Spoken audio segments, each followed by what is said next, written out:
Hello and welcome back, everyone. This session is part of our ongoing webinar series where we break down the practical realities of doing business in the UAE. So today's focus is on regulated products in the UAE and what you must know before you launch. My name is Cheyenne Carvalho, and as always, it's a pleasure to be your host for today's session. Before we begin, I'd like to briefly introduce you to the leadership behind today's session. So at Dawia Family Office, operations are led by our very own Anisa Bulahia, a strategic advisor dedicated to bridging Africa and the UAE. With a background in banking and entrepreneurship, she brings value-driven approach to helping African businesses scale internationally. She's also a trusted real estate advisor, known for guiding families and investors through complex border transactions.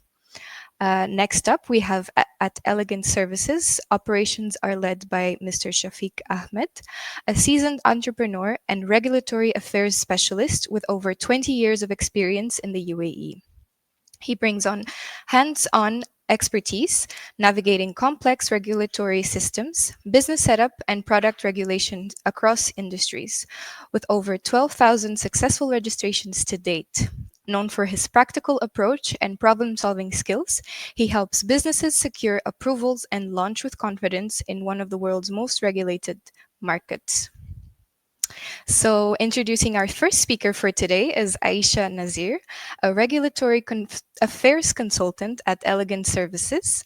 Aisha brings deep expertise in pharmacology and regulatory compliance here in the UAE. She advises businesses on everything from product dossier preparation to label compliance and has hands on experience navigating approvals with ministries and municipalities. She'll be walking us through core regulatory framework and helping demystify what really happens behind the scenes. Welcome, Aisha.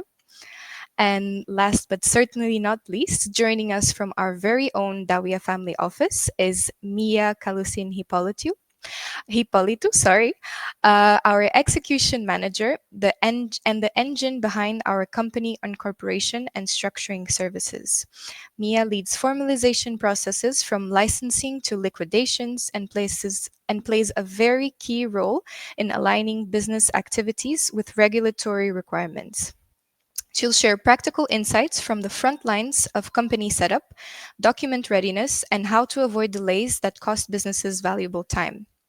So here's what we'll cover today: an overview of what qualifies as regulated product in the UAE, the key authorities involved in product registration, typical timelines and common challenges, and we'll also reserve some time at the end to address your questions.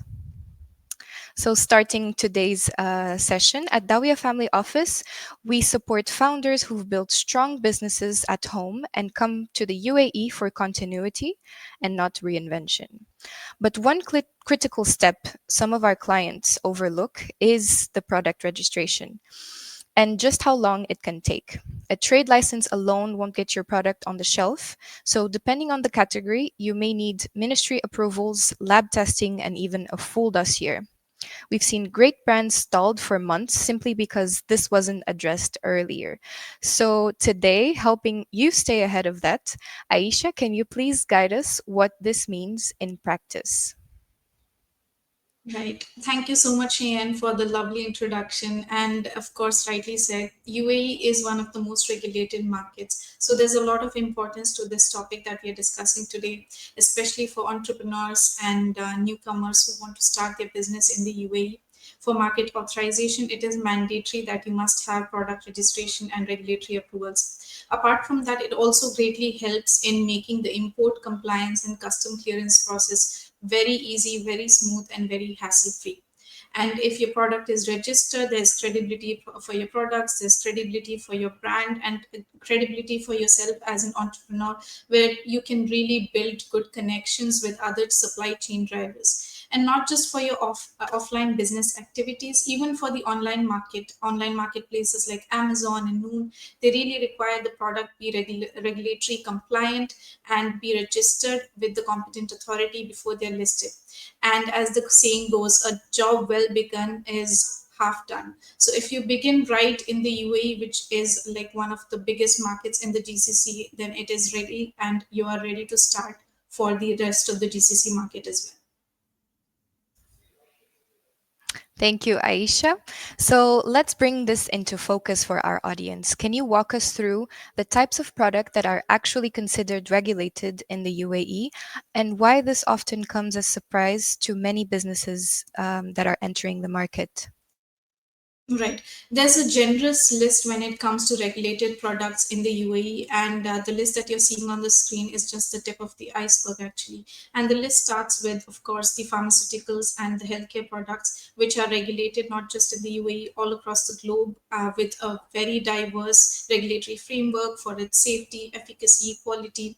And apart from the pharmaceutical and healthcare products in the UAE, there's a very strict guidelines laid out for consumer products as well, be it F&B, FMCG, food and beverages, health supplements for general supplement and nutrition, cosmetics, personal care, beauty and wellness products, detergents, hygiene products, even products which are affecting the environment, affecting the animals like pets, pet food products, animal feeds, fragrances, and also devices and electronics. There are a lot more regulated products which we will be exploring in the coming slides.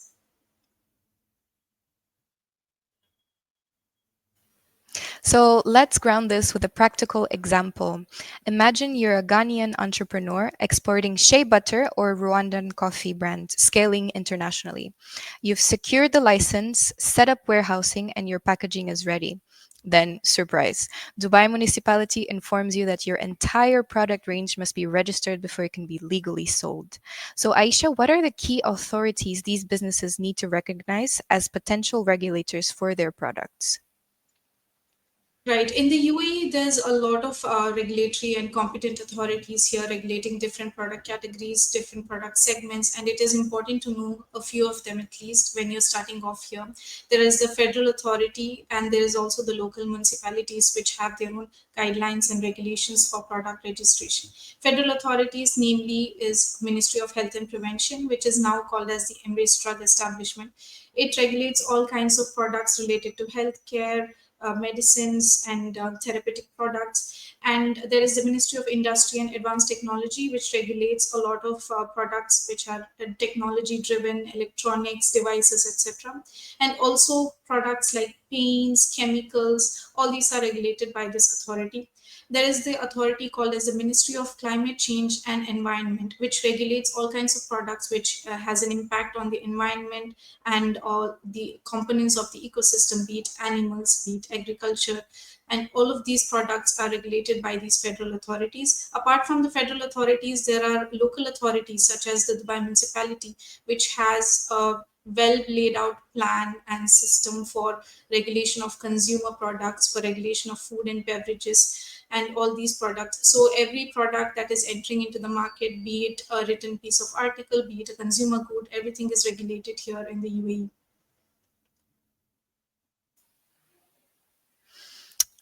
Thank you, Aisha. So think of this as your guided tour through a regulatory landscape.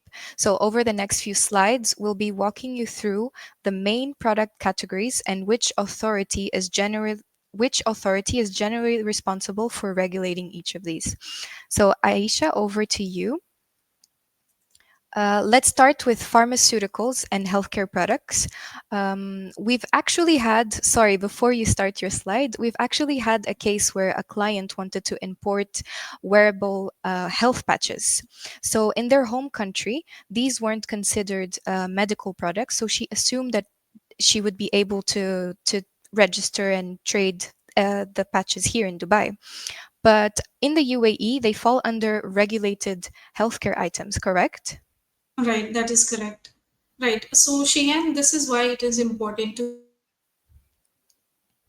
have the right understanding and the right advice when it comes to products and registration of your category of products in the UAE before you import them. Because what may be identified in a certain manner in the home country may not be the same in the UAE, because there are different authorities here regulating different product categories. So if you identify a product as a normal, general sale product in your country, it may not be regulated in the same way. If you are identifying it as a food product, it may not be regulated as a food product here. So it is very important to identify what exact category the product falls under before you move ahead with the import and the compliance stage. Right. So next, once we were helping her get the research done, we got to the stage where she lacked the proper documentation to start. So there was no registered legal entity here, no ingredient list. So she didn't have the full ingredient list and the compositions. So we eventually had to abandon the project altogether, the registration. So, Aisha, can you walk us through what falls under pharmaceuticals and healthcare products here in the UAE and in Dubai? Right. Any product which is meant for therapeutic purpose, for prevention of a disease, for maybe mitigating the severity of a disease, even a general sale product which with limited medical benefits, they're also regulated by the Ministry of Health and Prevention. It also regulates any medical devices or medical equipments or even products which are used within the facility, even if it is a cleaner or a disinfectant, and anything that has to do with a medical setting and a hospital setting, it is regulated by the Ministry of Health and Prevention.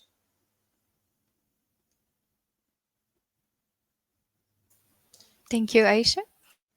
Right. So next we will be talking about the consumer category of products such as food and beverages. Food and beverages is like widely classified in different categories by different authorities as well, such as the Dubai Municipality Authority, which regulates most of the food products which is entering into the Dubai and also the UAE.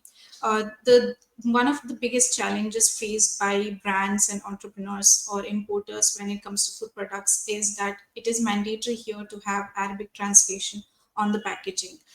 All of the essential information, ingredients, nutritional value, everything has to be translated in Arabic language.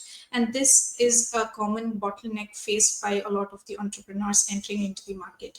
And also, depending on certain ingredients, certain sources of ingredient, the procedure may vary. It may be more extensive. There may be additional approvals required. So all of this is necessary to be kept in mind before you plan on a business activity surrounding around food and beverages. Next, we will talk about the cosmetics and personal care product. As you must be knowing, UAE is really a hub for beauty and wellness, not just for the makeup and color cosmetics, but also for daily essentials like skincare, body care, hair care. There's a lot of new brands that are coming up within UAE locally, and also a lot of the big brands that are entering into the market. But again, due to the stringent regulations here and the specific necessities when it comes to cosmetic products, the guidelines may be slightly varying even from the rest of the GCC countries. So what may be recognized as a normal cosmetic in your neighboring nation may not be recognized as the same in the UAE. So it's very important even for beauty entrepreneurs and not just newcomers, even the big brands, to make sure they are getting the right advice when it comes to the compliance, especially packaging and formulation, sources of ingredients, and everything, even for cosmetic products. Next, there is also the category of detergents and biocides. Basically, detergents are cleaners or surfactants which you use for cleanliness, hygiene. Um, so these are also regulated in different ways, especially depending on the scope of usage of the product. Depending on the scope of usage, the detergents, when it comes for a more personal usage for your own personal, maybe kitchen, floor cleaners, office space cleaners, and dishwashers, etc. It is regulated mostly by the Dubai Municipality Authority, even by the Ministry of Industry and Advanced Technology. But when it comes to more specific detergents for more industrial and sensitive machinery purposes, it is mainly regulated by the Ministry of Industry and Advanced Technology. And also, there are special detergents and disinfectants when it comes to hospitals, medical equipments, surgical equipment, sterilization. These are all regulated by the Ministry of Health and Prevention. So it is very important you understand the scope of usage of the product before you go into the registration process of the product. And the same is the case for biocides. They are also classified in a similar manner. Next, we will talk about pet food and supplements. As explained earlier, even anything that is impacting any living organism in the UAE, it needs to be regulated. The Ministry of Climate Change and Environment, it greatly regulates all kinds of animal feed, pet food, supplements coming into the market brought in by the importers. And Dubai municipality has also its own guidelines when it comes to import into the Dubai Emirates specifically. Thank you, Right. Aisha. We move on to the next. Okay, so as you know, fragrances, the Gulf region is very famous for fragrances. There are a lot of people coming here, buying their fragrances, taking back to their home country. But you must always have this, concern, is the fragrance that I'm buying actually good for my health, good for the surrounding? You can rest assured because the Dubai municipality has laid out a very strict regulation when it comes to fragrance registration as well, or the fragrances that are being registered and sold in the market. It is completely compliant with the international standards, even the IFRA standards, that is the International Fragrance Association standards when it comes to allergens. So the fragrances that you love so much, you use for your personal use, even diffusers and air fresheners and room sprays, everything is regulated here with its own stringent regulatory compliance. Next, we will talk about the electronics and devices. Electronics and devices, again, depending on the components of the electricals, depending on the composition, the battery, the circuits, everything is taken into consideration. They look at the tests, the hazard, the hazard potential of the electronics, and the Ministry of Industry and Advanced Technology gives out the certifications after completely, thoroughly, and wholesomely conducting the reviews of the documentation of the product. So even if it is a small handheld gadget which you're planning to import into the country, it needs to be registered with the concerned authority. And when it comes to devices which are more medical oriented, like maybe used in aesthetic clinics, used for any treatment and procedure, these are regulated by the Ministry of Health and Prevention. As explained earlier, there are much more categories which are regulated by the UAE. A few of the categories are alcohol, tobacco, and nicotine product. Alcohol is strictly regulated by the local police, such as the Dubai police. And when it comes to products like tobacco and e-cigarettes and vapes, which is very popular right now, they are also very strictly regulated by the Ministry of Industry and Advanced Technology. And all the health warnings that go on these products, they are also carefully regulated by the Ministry of Health and Prevention. Even if there is nicotine in a product and it is not a tobacco or an e-cigarette, it is still must be registered by the Ministry of Health and Prevention. Okay, so now let's bring in a little bit of reality check. So the timelines that you see here on the slide are minimums. So in the best case scenario, there would be what you would expect from the regulatory bodies. But delays can happen due to missing documents, unclear labels, or just back and forth interactions with regulators. So how can you plan around that? Aisha, can you walk us through what these timelines really mean in practice, please? Right. The timelines that you're seeing on the screen right now is actually the timeline stipulated by the authority to assess the applications after submission. So there may not be much control over this timeline because it's completely dependent on the government authority. But where the entrepreneur or the importer can really strategize is on the timeline that they are spending on going back and forth about the document, the compilation phase, the document compliance. If you get the right expert opinion on this stage, it really helps you save time, because in business, time is money, and we really believe that every step must be strategized thoroughly to help reduce lags in the approval process, to prevent delays, and most importantly, to prevent rejection of the product ultimately. So that's where an entrepreneur can really work on saving time. Thank you. So, as you can see, it's not just one form or one approval. It's a layered process, including licensing, documentation, compliance checks, submissions, and a lot of follow ups. So, we'll walk you through each of these steps now. As you go, think about your own product. Where might you get stuck? What's unclear? So feel free to note your questions and we'll address them later in the session. So, adding to the stage, we'll have Mia talking to us about obtaining a commercial license. Mia, over to you. And thank you again, Cheyenne. And hello and good afternoon, everyone who's watching our webinar for today. Now, the first step and the first requirement for product registration in the UAE is having a valid trade license, either mainland or free zone from any of the seven Emirates. But more importantly, the business activity or activities rather on that license must match the product you're registering.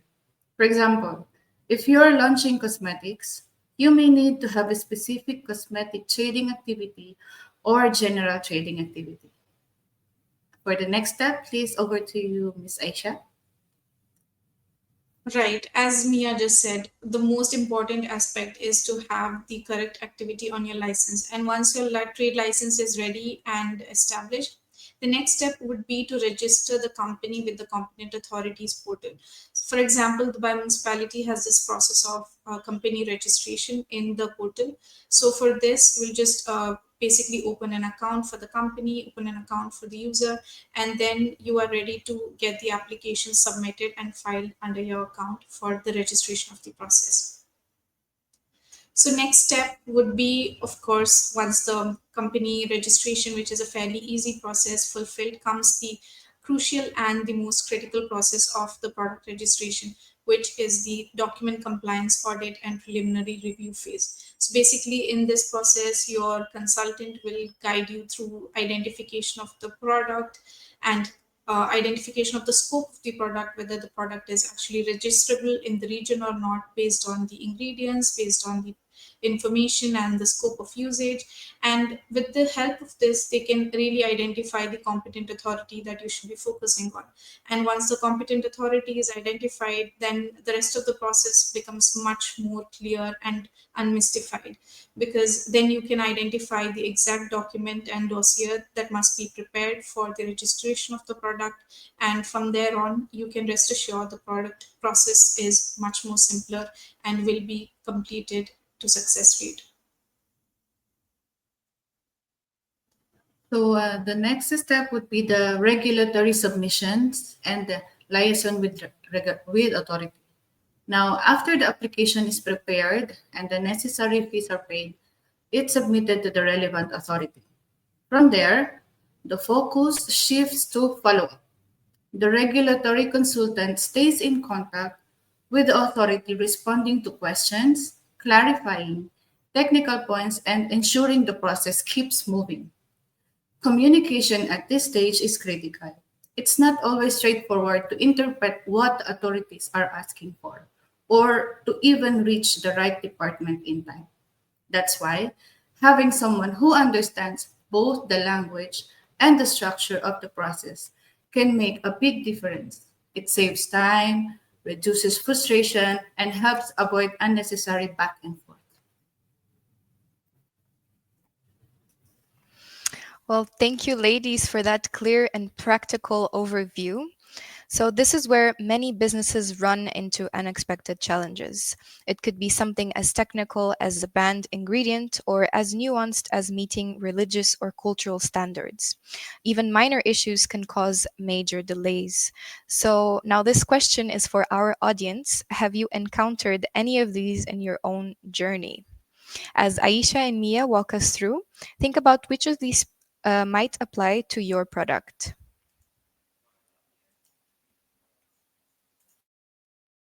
Straightforward. Um, Stringent regulatory requirements, rules and standards set by authorities that are strict, detailed, and must be fully followed to gain approval.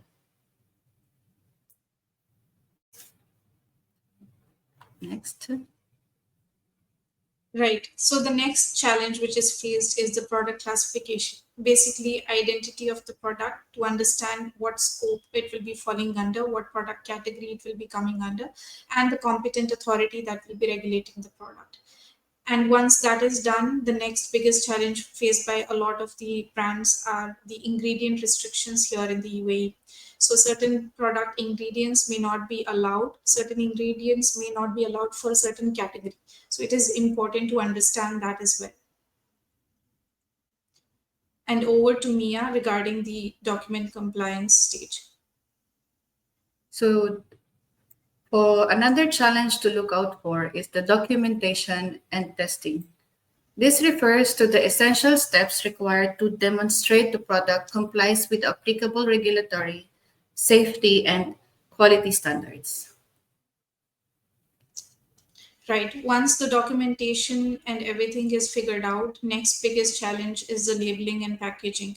Because in the way there's a lot of priority given to consumer product information and consumer product transparency, which is mainly communicated through the packaging. So even the biggest global brands, they may find their packaging lacking in some aspect when it comes to the UA compliance phase.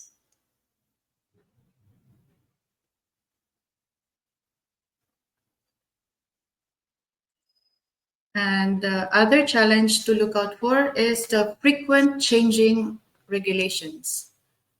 Compliance rules and the laws are regularly updated, replaced, or revised, so it's essential to stay alert and up to date. Yes, and now coming to one of the most common roadblocks for certain products, certain brands is the cultural and religious consideration. Although UAE is an open arm for global expansion and global market entering into the region, but they are very traditional and they follow their religious and cultural traditions in a very stringent manner. So there is some kind of restrictions placed out for certain ingredients and certain products to be entered into the UAE region. Thank you. So, as you can see, navigating the UAE market can quickly feel like a regulatory jungle without the right guidance. So, we built a playbook from real cases that we've supported, covering everything from processed foods to textiles, coconut water, normal water. So, if you'd like a copy, just reach out to us and we'll be happy to share it with you. So before we start wrapping up, let's quickly round up a quick rapid fire round. I'll be naming a product, and Mia and Aisha will be telling us if registration is required. So starting with precious metals and gems, Aisha. Yes, precious metals and gems definitely are regulated under the laws of the Ministry of Economy, and also it must be compliant with the anti money laundering laws. So, yes, these will be requiring some kind of approval. Thank you, Aisha. Next up, fruits and nuts. Over to you, Mia. Thank you, Cheyenne. So fruits and nuts are required for food product registration. So it's yes. Thank you. What about coffee and tea? Yeah, it's the same as coffee and tea. Food product registration are required as well. Okay, so next up, textiles and apparel. And you will be happy to know that textiles and apparels do not require product registration before import. What about processed and packaged foods, Mia? For processed and packaged food, yes, food product registration is also required for this. Okay, next up, cosmetics and personal care products. Yes, definitely cosmetics and personal care products are regulated by authorities such as Dubai Municipality, Ministry of Industry and Advanced Technology. Perfect. What about handicrafts and home decor? For this category, it actually depends. If the handicraft and home decor is something like a tableware, cutlery, ceramics, even woodenware, something that comes in contact with food, then it would require approvals and registration. And even for decor pieces like scented candles and all, they require registration. Okay, I see some questions in the chat as well. We'll address them just in a few short moments for the Q&A session. Lastly, Aisha, we have art. Right. Art, again, it depends. If it is literature, novel, or anything with a message and a written communication, this would definitely need regulatory approvals before entering into the market. Okay. So before we move on to the Q&A session, let's quickly recap the key takeaways. So you've seen the steps, the challenges, and the hidden gems that often get missed. Let's start with Mia. What is one key takeaway that you would leave our audience today? Thank you, Cheyenne. So I think my advice would be choose the right business activities that align with the products you trade, you import, or export, as your trade license must reflect the specific product category. But at Dawia Family Office, we request full documentation upfront to avoid back and forth delays with the authorities. Yes, I Aisha, same completely question agree. to you. Oh, sorry. Yeah. Aisha, same question to you. Yeah, I completely agree with Mia. The first and most important step is to get the correct activity on the license. And once that is sorted out, next important step is to identify whether the product is indeed registrable in the region or not. And if it is registrable, then to identify what is the exact category which the product will be identified as in the region, and also which competent authority would be regulating the product. I think this will really make everything easy for every entrepreneur trying to enter into the market. That it would. So thank you both for a very valuable session, very valuable insights. We've already received some great questions throughout the session, and now we'll take a moment to go deeper into these questions. So before we start on the questions, Aisha, I wanted to just add a comment. I personally seen sections in UAE supermarkets that are closed off, and they have non-halal products. So if someone is exporting these into the UAE, what does that process look like in practice? What approvals, labeling steps that can they expect? Right. So when it comes to non-halal food products, of course, UAE does allow non-halal meat to be imported into the market as well. And as a normal procedure goes, the food safety department regulates the registration as well.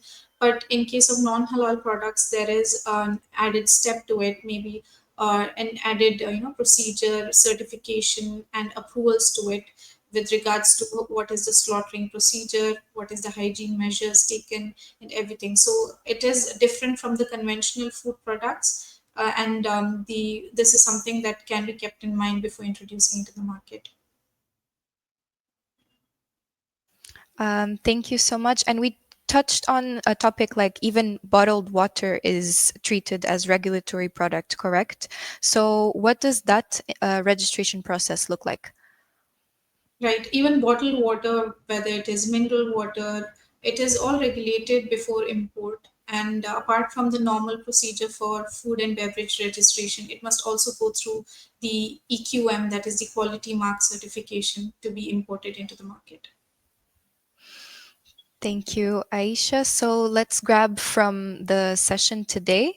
So, joining from Riyadh today, there was a question: how early in the product development or packaging design process should companies consult with UAE regulators? This is actually a very good question asked, because a lot of brands that are just starting off also come to us at a very early stage, which is the right step, which we also recommend. Because as soon as you have made your mind that you want to start a business and this is the product that you're going to work with, that's when you come to us. Because if you start right, then you're going to be in the right course of direction. You Exactly. will be saving a lot of resources, a lot of time, a lot of money. You will be speaking to the right people, you will be guided. So this is not the UA market is not very easy for foreigners. So I would say the minute you have the mind and the business idea, and you have made up your mind, you come to an expert for the opinion, and they will guide you from the start to the end. It makes the process much simpler. Right. So we have another question. So the UAE is a door to the GCC. How exactly? Does it mean that we are regulated here in the UAE and then also regulated in the GCC? So it's a double layered question. Right. Do we have to register twice at the federal level, then at the emirate level? Can you tell us about that more, Aisha? Right. So, like all the GCC countries, they follow the GSO standard guidelines, and the UAE also follows it. And apart from that, they also take their own local guidelines as well into consideration. So when we say that the GCC UAE is a door to GCC, it's because a lot of the market and sales, UAE is in the front runner of it all. And if your product is compliant in the UAE, then there's a very high chance that it will be compliant in the rest of the GCC as well, due to their common notions, common sentiments, and common regulations also. And apart from this, but you should also keep in mind that each country has its own competent authority. So if your product is registered in the UAE, it's not that it is automatically allowed to be imported and sold in the other country. There is a procedure on their end as well. You must be registered under their competent authority as well, but it will definitely be a much simpler process. Okay, so we have And here. Sorry, the please go second, ahead, Aisha. can you please repeat the second question that was asked? So the question is, are we regulated twice at the federal and then at an emirate level? It depends on the emirate. Like Dubai municipality has its regulations for Dubai specifically, but there are also certain competent authorities which regulate at a federal level. So you may require double registrations for us. It all depends on the product actually. A product may require only one authority's regulation, or it may require multiple authorities regulation. So this is also something that a person can discuss on with the consultant to understand better about the registration process required. So are there any product categories that are faster or like easier to register than others? If we get that piggybacking from that example you gave. Right. When it comes to medicinal products, there's just one regulatory authority, that would be the Ministry of Health. But for other categories, there's always an overlapping of authorities, be it food, be it cosmetics. So there will be double, registrations or double approvals required. Yes, so one example maybe it's on I think the beverages. So if you're trying to bring in a juice and it's something that's health benefit, it might entail. Can you tell us which ones would it entail?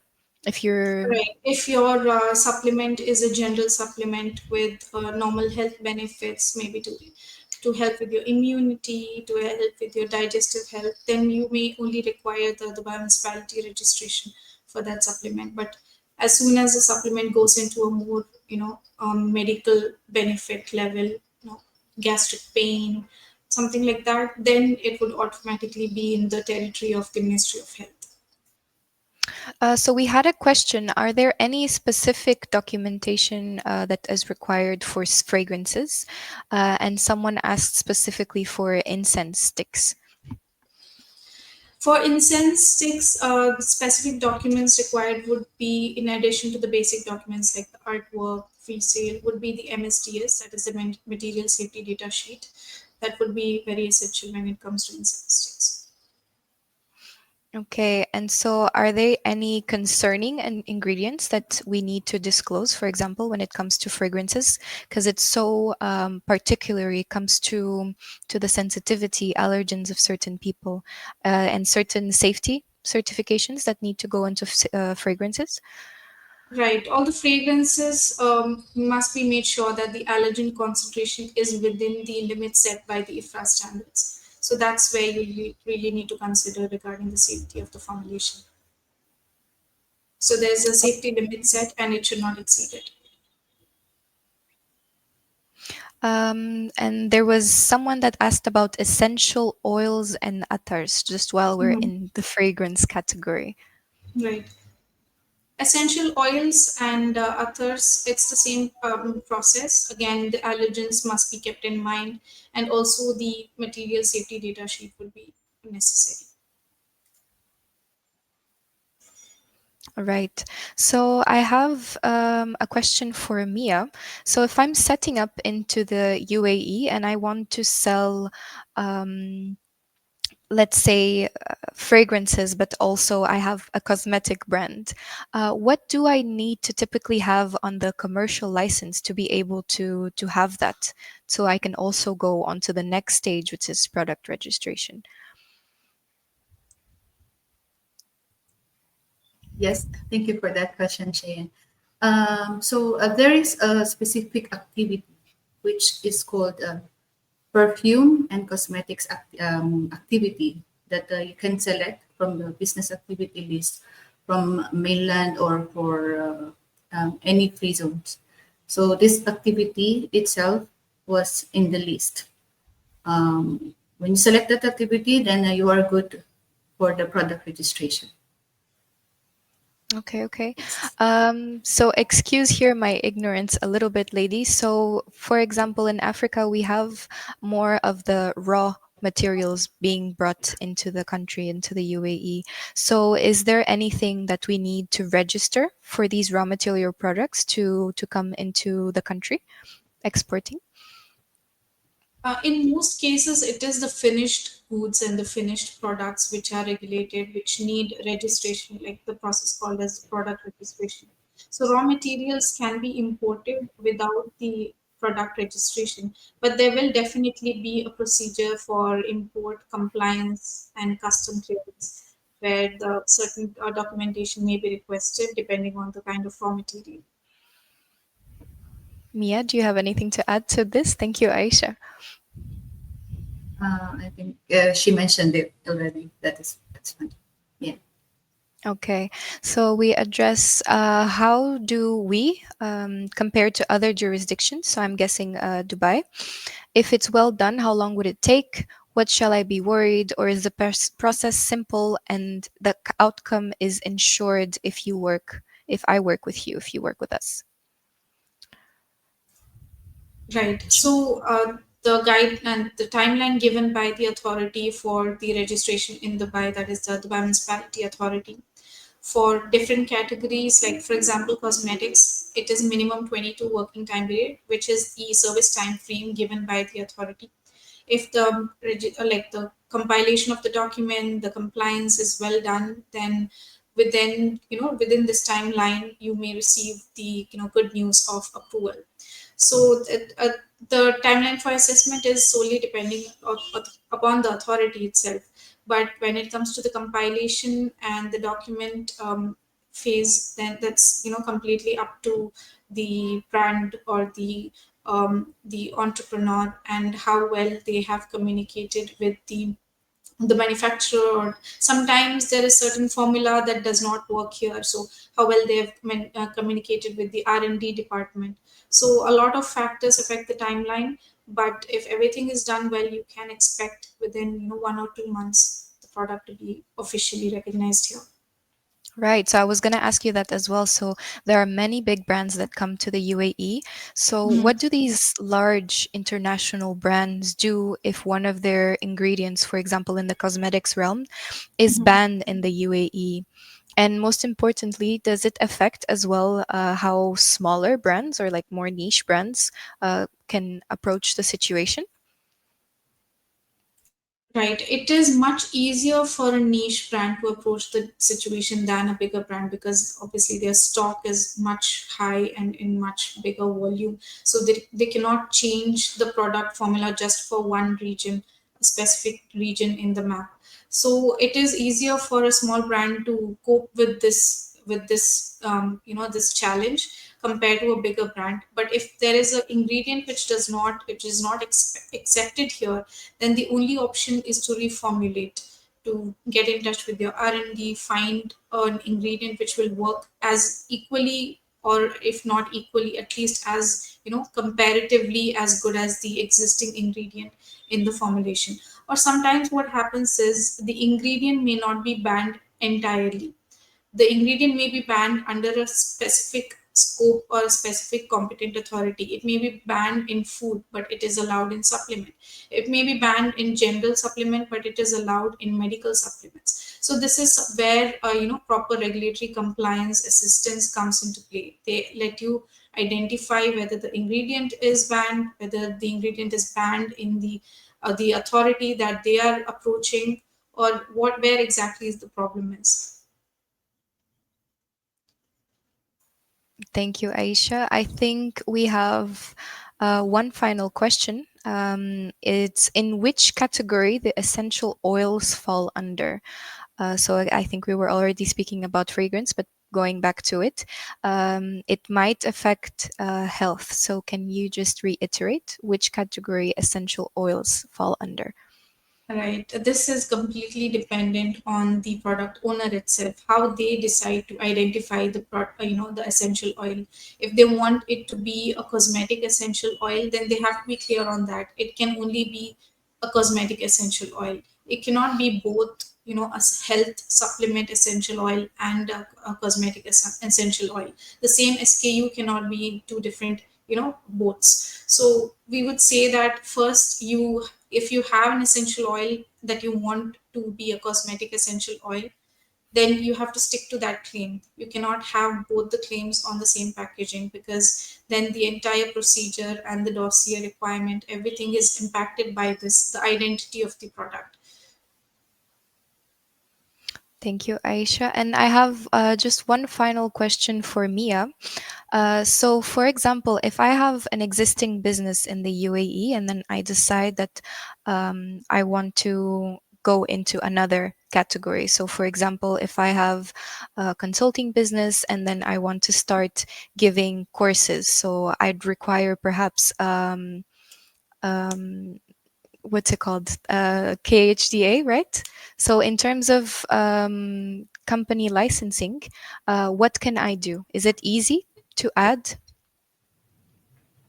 Okay, so you are referring to an existing company, existing Yes. license already with an activity that is far from what you want to add. So firstly, we need to identify where is this company comes from, which jurisdiction. Is it from the mainland or is it from the free zone?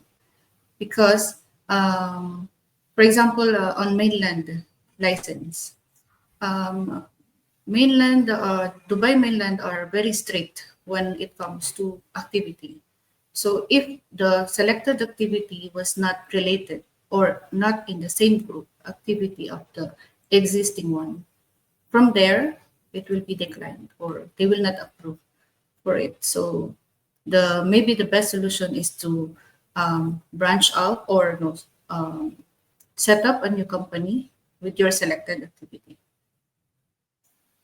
Okay, and we've seen that a lot of times, and it goes also into the timeline process. So it's always good to speak to your consultant and give the business plan so that we're able to best appoint you for sure.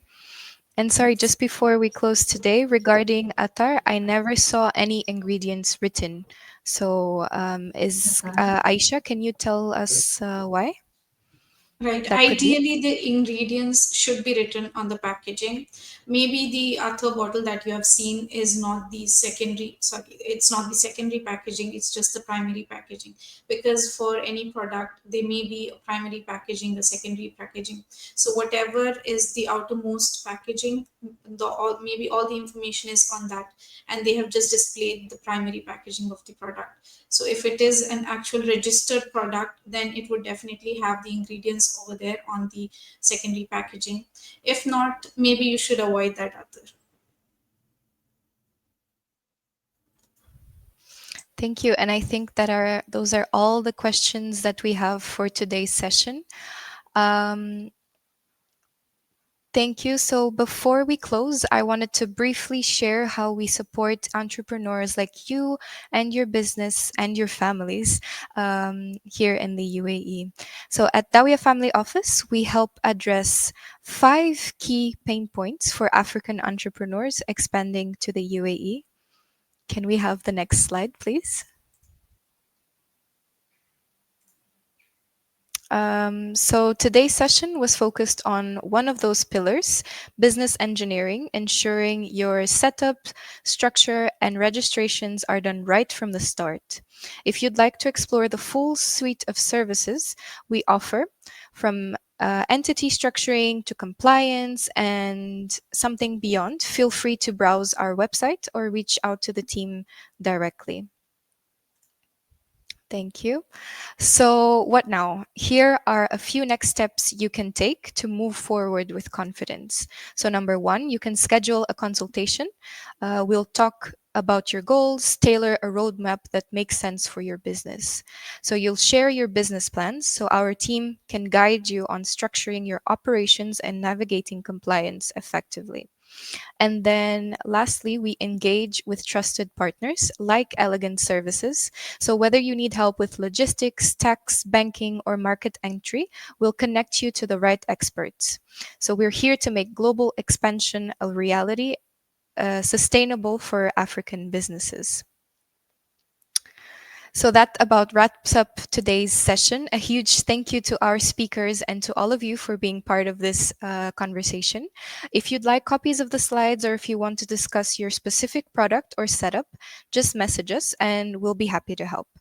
Don't miss our next webinar in June. This will be on navigating logistics and distribution in the UAE.